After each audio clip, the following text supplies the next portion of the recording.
Hello, everybody. It's me, Sharon. I promised that I would fill you in this weekend on our reflections on being back in the States. The past 3 weeks, I should say 6 weeks. Wasn't 3 weeks. The last 3 weeks were not planned. Anyhow, and so this may be the first installment. It could be the only installment. We'll see what happens. But I figured it's best to start with filling people in on why we moved to Spain in the first place, because a lot of people may be unaware. We moved to Spain just under 3 years ago. Amazing and shocking that it's been that long. And we moved here.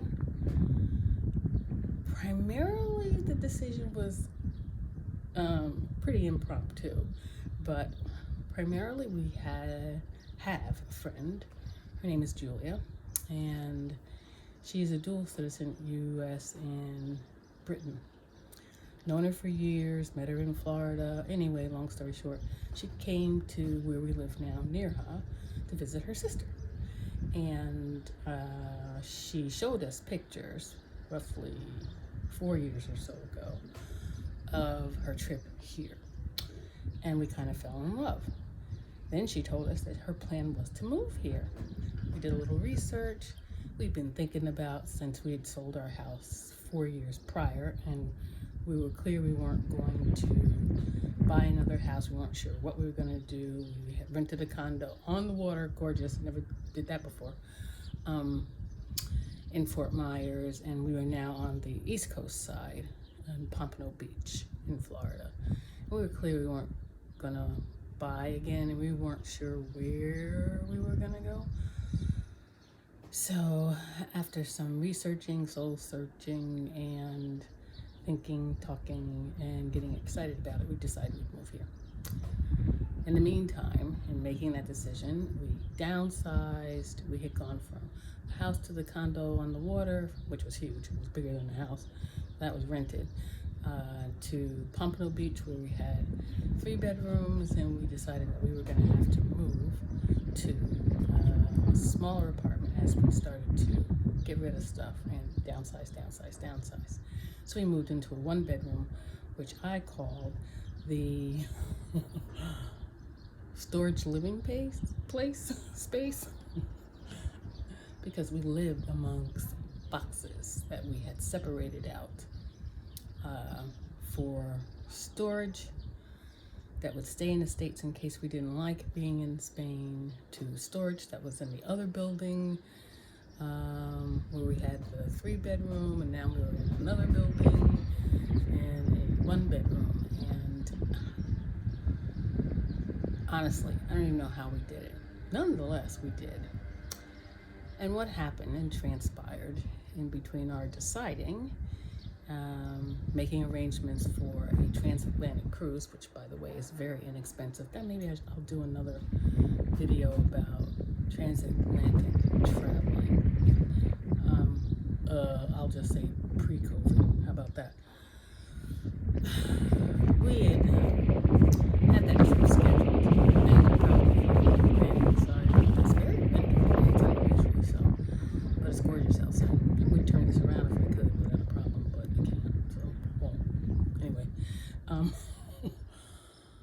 we had scheduled this. I think it was going to be our 2nd or 3rd transatlantic cruise, which was going to leave from Rome and Civitavecchia and head back to Miami.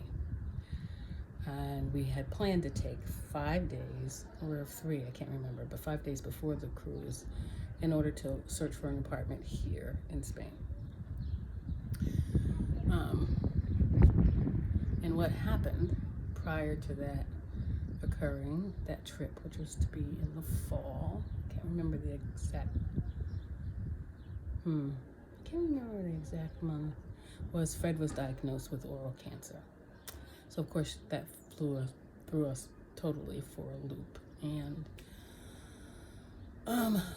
we had made this decision. We weren't re-signing the lease. The big C diagnosis was a whole nother video for sure.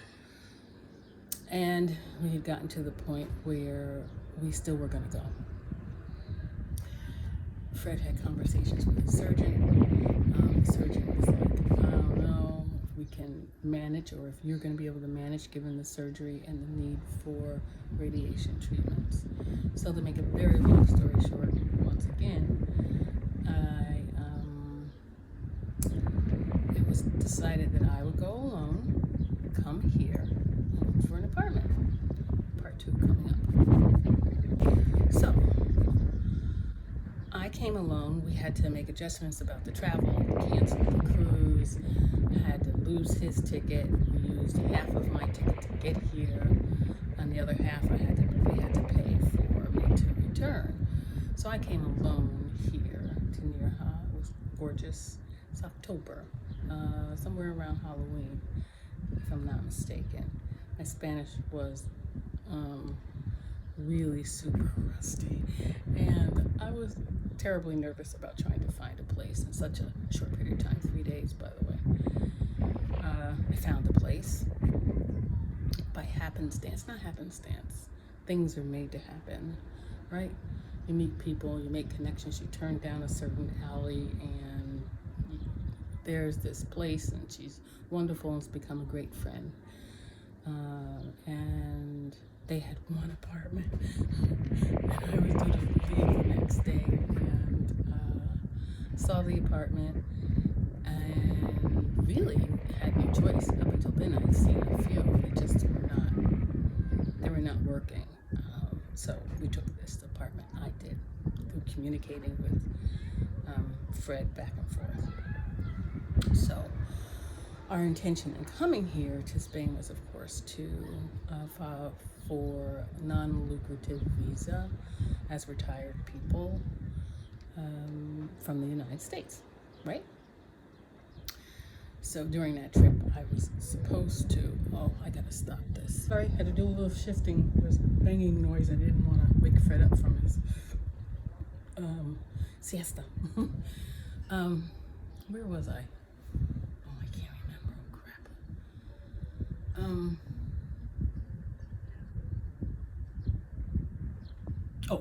During that trip, I was supposed to go to Torre del Mar. Actually, I didn't know it was there, but to go to the National Police to turn in paperwork. That didn't work out. Found the place, returned back, and we prepared to continue to deal with Fred's diagnosis and treatment, as well as prepare to move, which meant a car being put in storage, his car being junked, finding a shipper, all of that. If you're interested in whatever all that entailed, I'd be happy to share more about it at another point in time. And we managed, believe it or not, 4 weeks prior, with an emergency surgery that Fred had to have, recuperating from the radiation. Actually, that surgery was a result of the radiation. 3-4 weeks before our scheduled flight, which we had already arranged, stuff had already been shipped to Spain, we got on a plane and we came here. Our adjustment here at first was interesting, and people often wonder, as Black Americans, how we were received and what our experiences were as a result of, or due to, any racism, colorism, anti-Americanism, all that stuff. We really received, I would say, very little.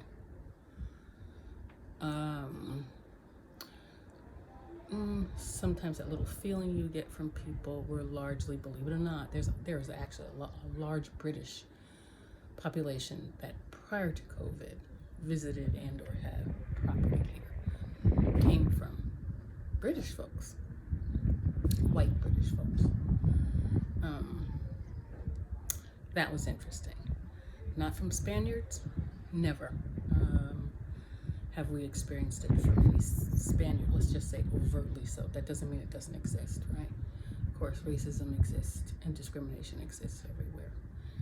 What we did experience, though, there's a fairly, I would say, good-sized community of African nationals here.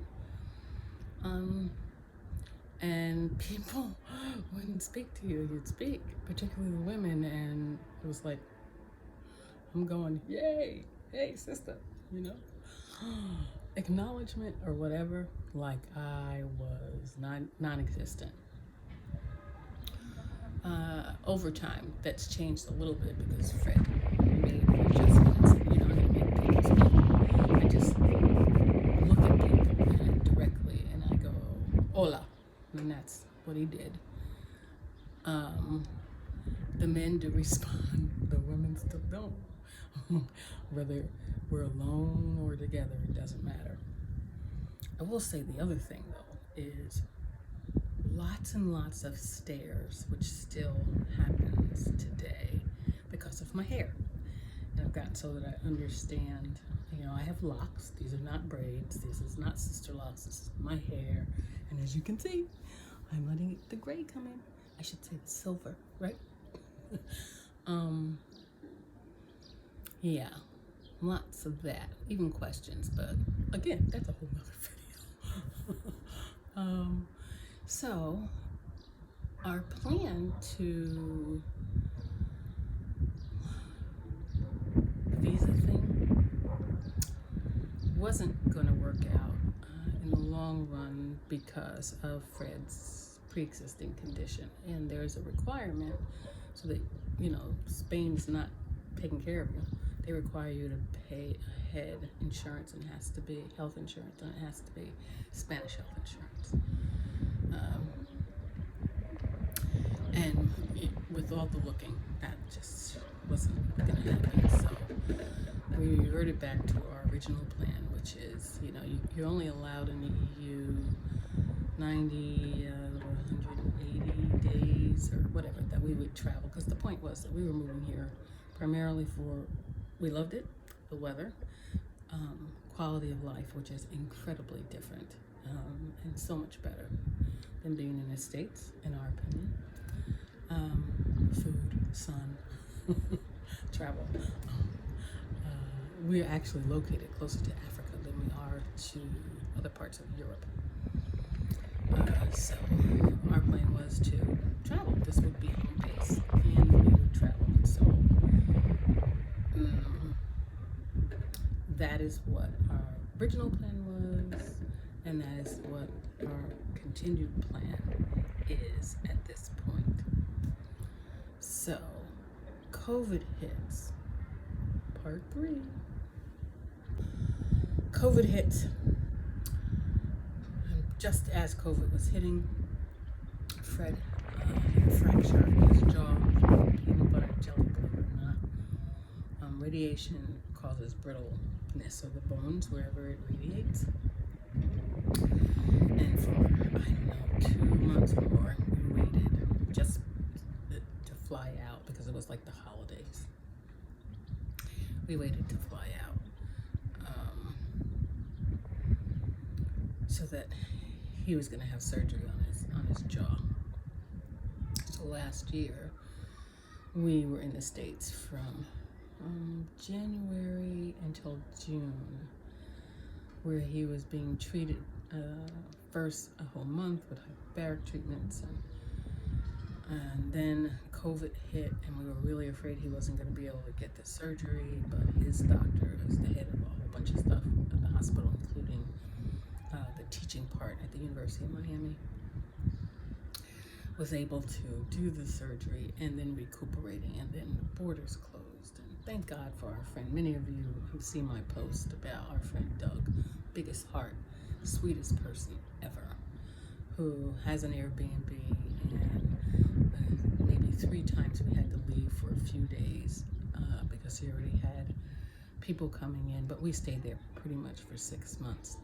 And your donations and to us so that we were able to stay and help him.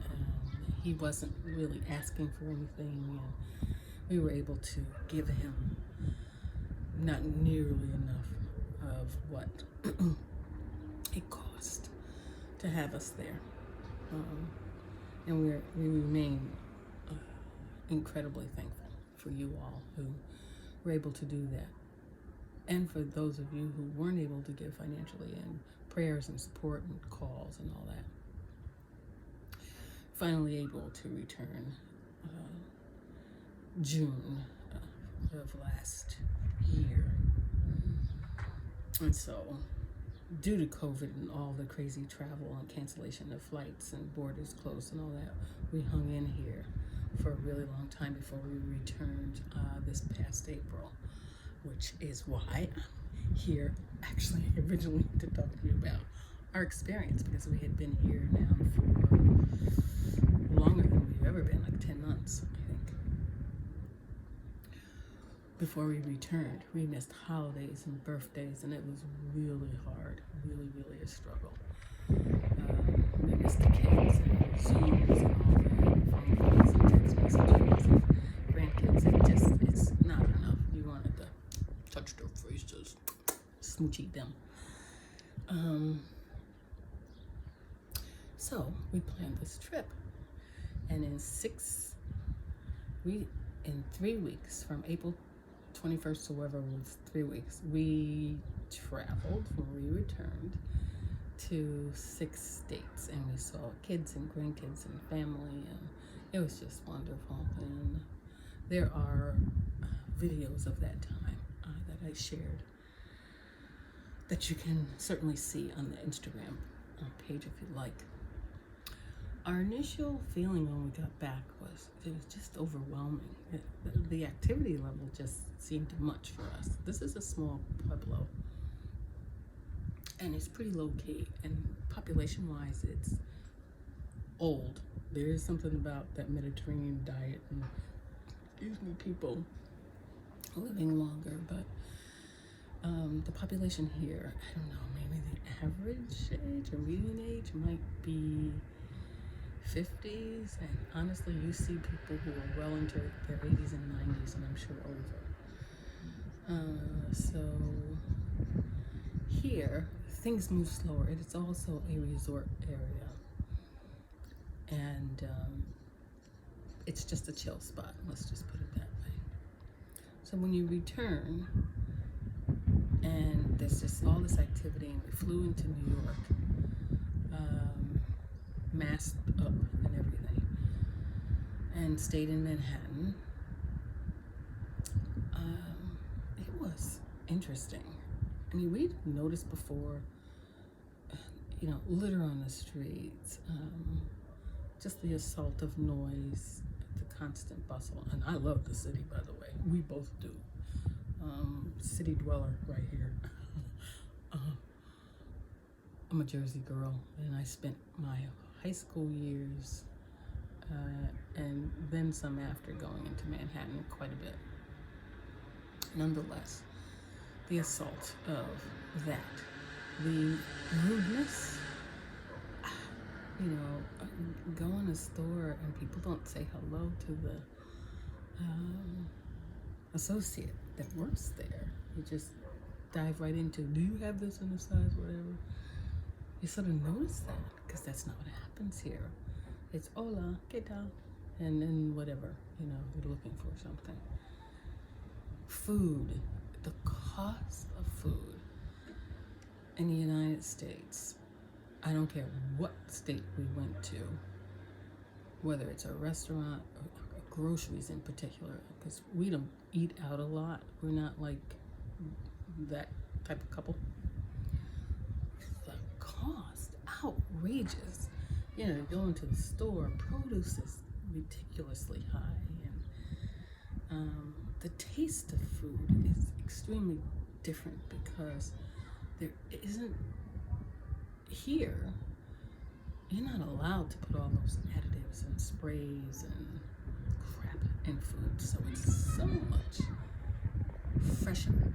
Actually, Tiffany some of you follow Tiffany, and I'm gonna post soon after this my chat with Tiffany Yogi, and you all know Tiffany.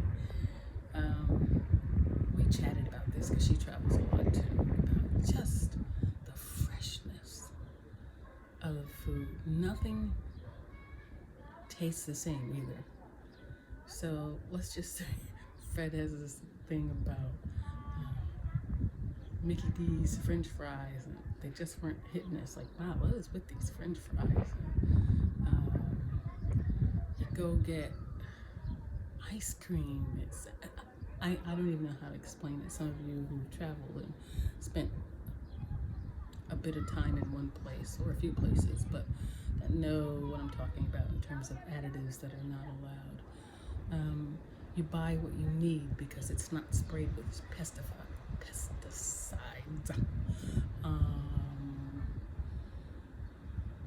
And it will spoil faster. You know, it's just unbelievable more later.